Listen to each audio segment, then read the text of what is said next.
Hello అండి. Good morning. Have a blessed day. ప్రియ సహోదరి, సహోదరుడా, దేవుని వాక్యం చెప్తా ఉంది, నీతిమంతుడు విశ్వాస మూలముగా బ్రతుకును అంట. వాక్యం చెప్తా ఉంది హబక్కుకు గ్రంథము 2:4, నీతిమంతుడు విశ్వాస మూలముగా బ్రతుకును. హల్లెలూయా. ఈరోజు మనము ఏ దేని మూలంగా బ్రతుకుతా ఉన్నామండి ఈ భూమి మీద?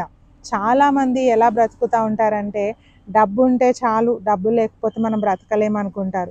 కొంతమంది అనుకుంటారు, ఉద్యోగం ఉంది కాబట్టి నేను బ్రతుకుతున్నాను, ఉద్యోగం పోయిందంటే నా జీవితం ఏమైపోతుందో అనుకుంటూ ఉంటారు.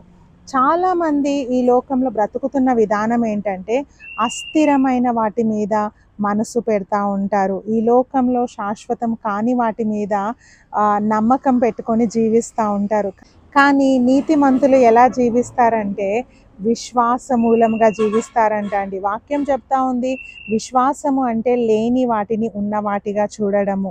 నీ కంటి ముందు ఏం కనిపించకపోవచ్చు, కానీ నువ్వు దాన్ని ఉన్నట్టు నమ్మినప్పుడు, నీ విశ్వాసంలో నువ్వు బలముగా ఉన్నప్పుడు, నువ్వు విశ్వాస మూలముగా నువ్వు జీవిస్తావు. ఈ లోకంలో ఉన్న అస్థిరమైన వాటి గురించి, వాటి మీద ఉన్న నమ్మకంతో నువ్వు జీవించవు, కానీ నువ్వు విశ్వాసముతో ఈ లోకంలో జీవించగలవు. సో ప్రియ సహోదరి, సహోదరుడా, మనల్ని మనం ప్రశ్నించుకుందాం. ఈ ఉదయకాల సమయంలో మనం వేటి మూలంగా జీవిస్తూ ఉన్నాం? వేటి మీద నమ్మకంతో జీవిస్తూ ఉన్నాము? దేవుని మీద నమ్మకముతో బ్రతుకుతూ ఉన్నామా? లేకుంటే ఈ లోకంలో అస్థిరమైన వాటి మీద, కొన్ని రోజులు మన కళ్ళ ముందు ఉండి గతించిపోయే వాటి మీద మనం నమ్మకం ఉంచుతూ ఉన్నామా? ఒక్కసారి మనకు మనం ప్రశ్నించుకుందాము. దేవుడి కొద్ది వాక్యమును మన వినికిడిలో దీవించునుగాక. God bless you.